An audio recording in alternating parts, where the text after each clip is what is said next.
बिस्मिल्लाहिर्रहमानिर्रहीम। अस्सलाम वालेकुम। 9th class.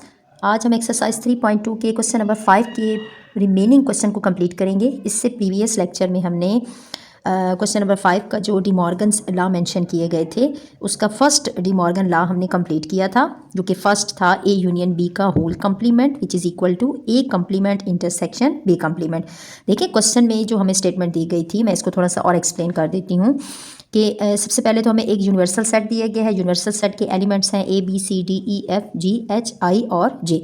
उसके बाद हमें एक ए सेट और एक बी सेट दिया गया है, जो कि दोनों यूनिवर्सल सेट के सबसेट्स हैं। एक यूनिवर्सल सेट है और दो उसके सबसेट्स हैं।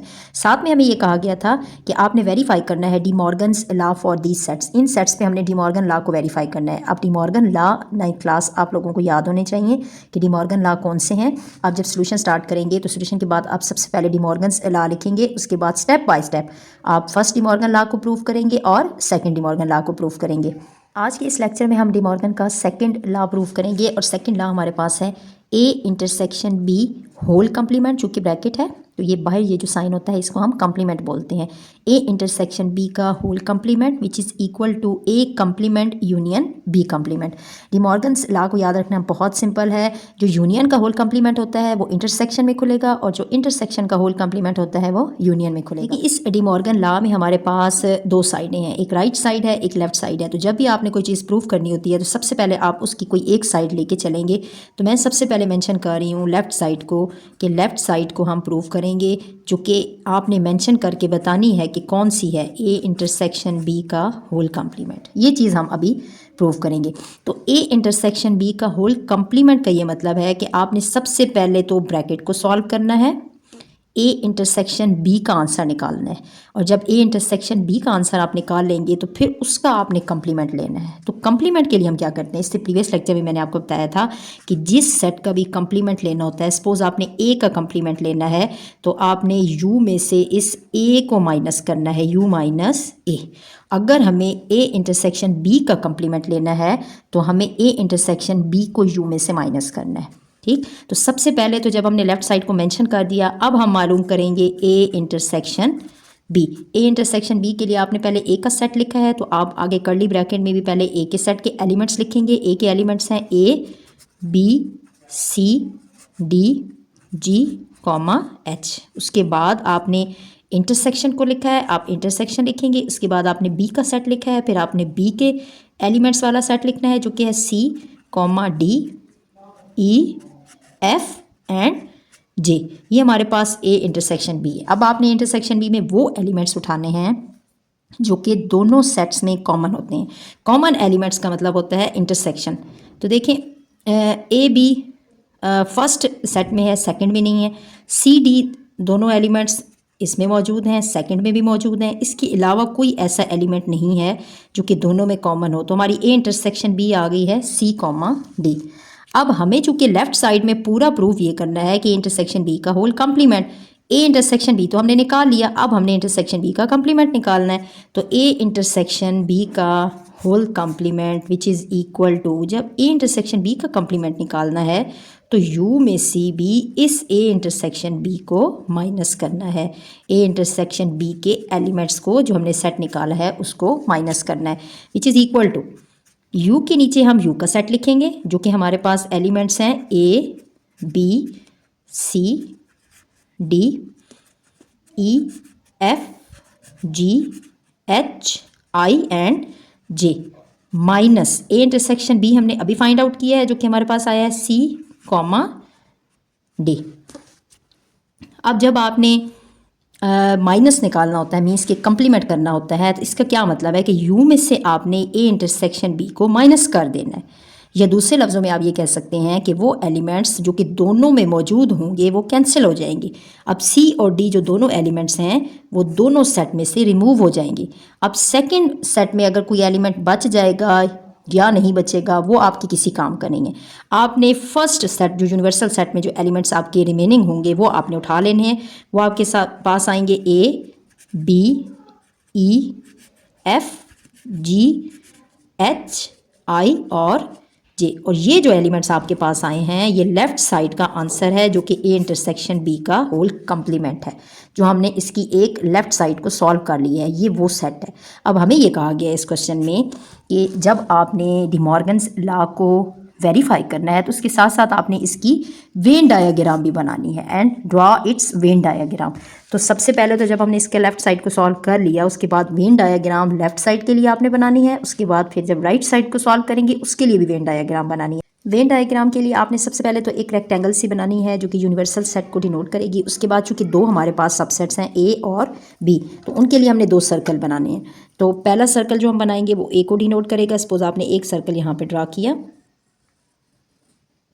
एक फर्जी सा आपने सर्कल यहाँ पे बनाना है जो कि आपकी रेक्टेंगल के अंदर ही लाई करना चाहिए क्योंकि ए और बी दोनों यूनिवर्सल के यू के सबसेट हैं तो वो यू के अंदर ही कंटेन करते हैं। सबसेट हमेशा यूनिवर्सल से छोटा होता है। अच्छा, अब आपने जो दूसरा सर्कल बनाना है बी का ये आपका सर्कल ए को डिनोट करेगा, ठीक है ना। जो आपने पहला कहा है ना कि ये ए है। अब सेकंड सर्कल आपने जो बनाना है वो आपने देखना है कि आया जो मेरे जो गिवन सेट्स हैं देखें ए और बी। अब ए और बी में अगर तो कोई एलिमेंट्स ऐसे हैं जो कि कॉमन एलिमेंट्स हैं, दोनों में ओवरलैपिंग हो रही है दोनों सेट्स में, तो फिर तो आपने ओवरलैपिंग की तरह ही दूसरा सर्कल बनाना है। एक सर्कल दूसरे सर्कल के अंदर से गुजर के जाएगा। लेकिन अगर दोनों में बिल्कुल कोई एलिमेंट भी ऐसा नहीं है जो कि ए और बी बिल्कुल डिसजॉइंट हैं, इनमें कुछ भी कॉमन नहीं है, तो फिर आपने क्या करना होगा कि एक सेट अलग बनेगा, एक सर्कल अलग बनेगा, दूसरा सर्कल आपका बिल्कुल अलग साइड पे बनेगा।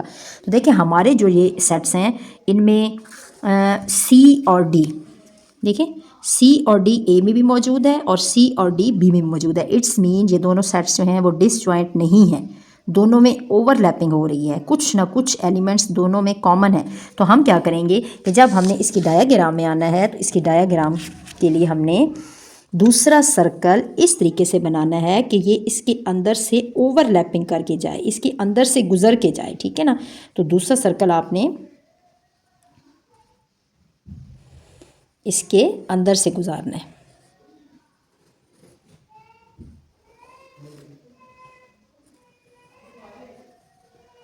ठीक है, और इस सर्कल को आप नाम देंगे बी का।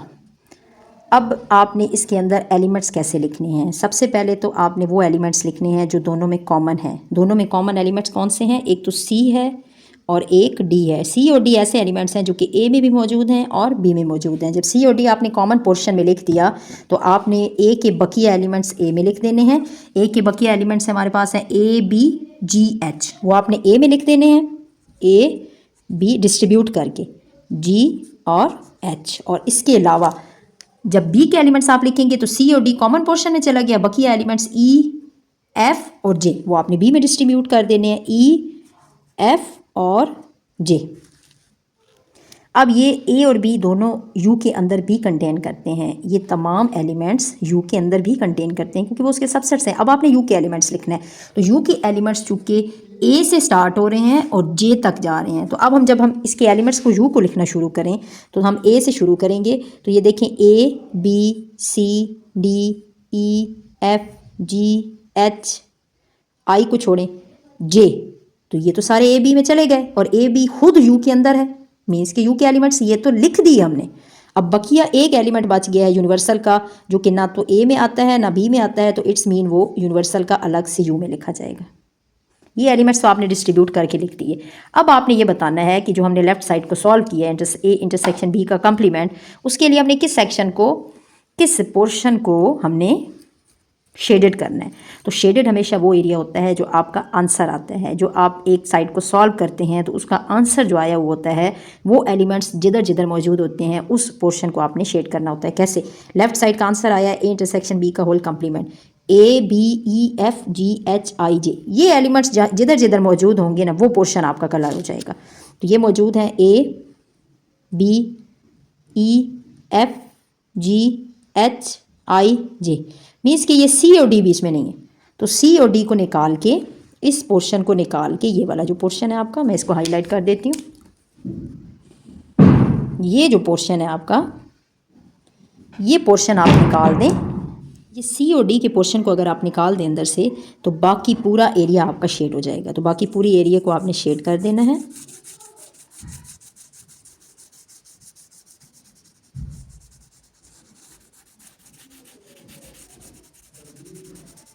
ये सारा एरिया आपका शेड हो जाएगा। राइट साइड को देखें, राइट साइड है हमारे पास A complement union B complement. सबसे पहले तो हमने राइट साइड को मेंशन कर दिया है। मेंशन करने के बाद अब आपने इसमें से देखना है कि मुझे किस किस चीज़ की ज़रूरत है। मुझे सबसे पहले तो ज़रूरत है ए कम्प्लीमेंट की, फिर बी कम्प्लीमेंट की, फिर मुझे इनका यूनियन निकालना है, फिर मेरी राइट साइड सॉल्व हो जाएगी। तो मैं सबसे पहले ए कम्प्लीमेंट निकालूंगी। ए कम्प्लीमेंट का मतलब है which is equal to U minus A. कि जिस सेट का कम्प्लीमेंट निकालना होता है उसको यू में से माइनस कर देते हैं। तो ए कम्प्लीमेंट के लिए मैंने यू माइनस ए लिखा which is equal to U के नीचे मैं यू वाला सेट लिखूंगी जो कि मेरे पास है ए से लेकर जे तक। तो A B C D E F G H I और जे। और उसके बाद माइनस के बाद मेरे पास ए का सेट है। ए के सेट में एलिमेंट्स हैं A B C D, A B C D comma G and H, ये एलिमेंट्स हैं मेरे पास ए में। अब हमने यू में से ए को माइनस करना है। मीन्स कि जो एलिमेंट्स दोनों में मौजूद हैं वो तो हो जाएंगे रिमूव। देखें ए और बी इसमें भी मौजूद है, दोनों में से रिमूव हो जाएगा। सी और डी इसमें भी मौजूद है, दोनों में से रिमूव हो जाएगा। जी और एच भी आपका रिमूव हो गया। मीन्स कि ए पूरा आपका यू में से माइनस हो गया। अब यू के जो एलिमेंट्स बच जाएंगे, कौन से बच गए हैं, ई एफ आई और जे। ये वो एलिमेंट्स हैं जो कि हमारे ए कम्प्लीमेंट में आए। अब हमें निकालना है बी कम्प्लीमेंट। बी कम्प्लीमेंट के लिए हम सबसे पहले लिखेंगे formula which is equal to जो कि है यू माइनस बी। इसका मतलब ये है कि अब यू में से हमने बी को माइनस करना है। तो सबसे पहले तो हम इक्वल के नीचे इक्वल लगाएंगे, यू के नीचे यू का सेट लिखेंगे जो कि A B C D E F G H I और जे। उसके बाद माइनस लगाएंगे, उसके बाद बी का सेट लिखेंगे जो कि हमें क्वेश्चन में दिया गया है सी डी ई एफ और जे। ये हमारा बी का सेट है। अब इसका मतलब ये है कि अब हमने यू में से बी को माइनस करना है। तो यू में से बी का माइनस करने का ये मतलब है कि बी के वो एलिमेंट्स ये वाले ये सारे यू में से माइनस हो जाएंगे। जो दोनों में मौजूद हैं वो कटिंग कर दे जाएंगे। सी और डी भी मौजूद है, कट कर जाएगा। ई और एफ भी मौजूद है, दोनों में से रिमूव हो जाएगा। जे भी दोनों में से रिमूव हो जाएगा। यू के जो एलिमेंट्स बच गए हैं वो आप लिख दें, ए कॉमा बी कॉमा जी कॉमा एच कॉमा आई। अब ये वो सेट हैं जो बी कम्प्लीमेंट आया है हमारे पास, ये बी। तो हमारी जो राइट साइड है, जो हमने राइट साइड प्रूव करनी है, वो है कि ए कम्प्लीमेंट निकाल के बी कम्प्लीमेंट निकाल के फिर इसका यूनियन ले लो। तो हम इसी तरह करेंगे कि ए कम्प्लीमेंट और यूनियन बी कम्प्लीमेंट निकालेंगे विच इज़ इक्वल टू, सबसे पहले ए कम्प्लीमेंट लिखा है ना, तो ए कम्प्लीमेंट के एलिमेंट लिखेंगे जो कि हैं ई एफ आई जे। उसके बाद हम यू लगाएंगे, उसके बाद हम बी कम्प्लीमेंट के एलिमेंट्स लिखेंगे ए बी जी एच आई। तो देखें जब दोनों का हम यूनियन लेंगे तो यूनियन का मतलब ये होता है कि आपने सबको इकट्ठा कर देना है, मुत्तहिद कर देना है। तो आपने तरतीब से एलिमेंट्स को लिखने हैं बट रेपिटेशन नहीं करनी। तो सबसे पहले हम स्टार्ट से ए और बी अल्फ़ाबेटिकली यहाँ से उठाएंगे और सी नहीं है, सी नहीं उठाएंगे। डी ई एफ उठाएंगे, ई एफ, फिर जी यहाँ से उठा लेंगे, एच आई इधर से उठा लेंगे और जे इधर से उठा लेंगे। बेशक आपने अल्फ़ाबेटिकली सेकंड एलिमेंट में मौजूद पहले आ रहे हैं एलिमेंट्स तो उनको पहले तरतीब से उठा लेना है, बाकिया को बाद में उठा लेना है। अब ये हमारे पास आंसर आ गया है A complement intersection B complement. तो यहाँ से देखें कि इस सेट के अंदर भी सी और डी मौजूद नहीं है। टोटल इसमें एलिमेंट्स आए हैं 3 6 7 8 एलिमेंट्स आए हैं। इससे प्रीवियस जो हमने इसका लेफ़्ट साइड सॉल्व की है, अगर उसकी तरफ हम जाएं तो उसमें भी आप देखेंगे कि ये जो लेफ़्ट साइड हमने सॉल्व की है उसमें भी सी और डी मौजूद नहीं है और उसमें भी टोटल एलिमेंट्स हमारे पास 3 3 6 7 और 8 हैं। 8 एलिमेंट्स लेफ़्ट साइड में आए हैं जिसमें से सी और डी माइनस है और 8 एलिमेंट्स इसमें आए हैं और इसमें भी सी और डी नहीं है, मीन्स के सेम एलिमेंट्स आए हैं। तो यहाँ से हमारा ये प्रूफ हो जाता है कि hence proved, De Morgan law proved हो जाता है सॉरी यहाँ पे यूनियन आएगा, ऊपर हमने यूनियन है ना तो यूनियन ही लिखना है साइन में। यहाँ से ये प्रूव हो जाता है कि ए इंटरसेक्शन बी का whole complement which is equal to A complement union B complement के। अगर होल इंटरसेक्शन का होल कम्प्लीमेंट ले लिया जाए तो वो A complement union B complement की इक्वल हो जाता है। सेकंड लॉ हमारा यहाँ पे प्रूव हो गया। अब इस सेकंड की जो राइट साइड है इसका भी हमने इसकी वेन डायग्राम को बनाना है, तो वेन डायग्राम के लिए सेम हम वही प्रोसीजर इसका जो है उसको फॉलो करेंगे। अच्छा देखिए, वेन डायग्राम आपने प्रीवियस प्रोसीजर से ही बनानी है। क्यों? क्योंकि हमारे पास एक तो यूनिवर्सल सेट है और जो दो सबसेट हैं वो दोनों ओवरलैपिंग कर रहे हैं, मींस के सी और डी दोनों में कॉमन है। तो आपने एक सर्कल बनाया, दूसरा उसके अंदर से गुजार के बनाया, क्योंकि इनके दो इंटरसेक्शन पॉइंट हैं, दोनों दो मतलब कॉमन पॉइंट हैं। तो जो कॉमन सेक्शन होगा ए और बी में दो एलिमेंट्स ऐसे हैं जो दोनों में मौजूद हैं, सी और डी, वो आपने कॉमन पोर्शन में लिख देने हैं। बकाया ए के एलिमेंट्स ए में लिख दिए, बी के बकिया एलिमेंट्स बी में लिख दिए। जब यूनिवर्सल के एलिमेंट्स लिखे तो ए और बी के तो तमाम लिख दिए। यू में एक ऐसा आई है जो कि ए और बी में मौजूद नहीं है, वो आई यूनिवर्सल के पोर्शन में लिखा जाएगा जो कि आई एलिमेंट है। अब आपने देखना है कि आपने जब एलिमेंट सारे लिख लेने हैं तो फिर वेन डायग्राम में शेडेड एरिया आपका कौन सा होगा। तो मैंने अभी आपको ये लेफ़्ट साइड में भी ये बताया है कि शेडेड एरिया वो होता है जो आपका आंसर निकलता है। अब A complement union B complement का आंसर आया है ए से लेके जे तक एलिमेंट्स, और सी कॉमा डी इसमें मौजूद नहीं है, वो बीच में से रिमूव है। तो हम क्या करेंगे कि यही प्रीवियस डायग्राम की तरह सी और डी वाला पोर्शन जो कि मैंने यहाँ पे हाईलाइट कर दिया है, सी और डी का जो पोर्शन है ये इसमें से आपने छोड़ देना है। उसके अलावा बाकी तमाम elements A B E F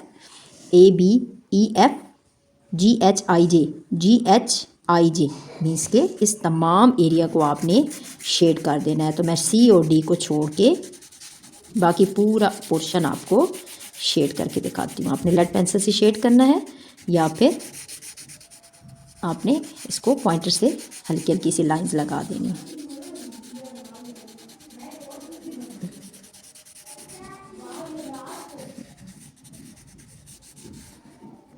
तो यहाँ पे आपका डी मॉर्गन लॉ जो है वो कंप्लीट हो जाता है। दोनों डी मॉर्गन्स लॉ को बहुत अच्छे से आपने अंडरस्टैंड करना है और इनको याद रखना है कि जब भी पेपर में डी मॉर्गन्स लॉ की बात हो तो आपको डी मॉर्गन्स लॉ आने चाहिए। दुआओं में याद रखें, खुश रहें, आबाद रहें। अल्लाह हाफिज़।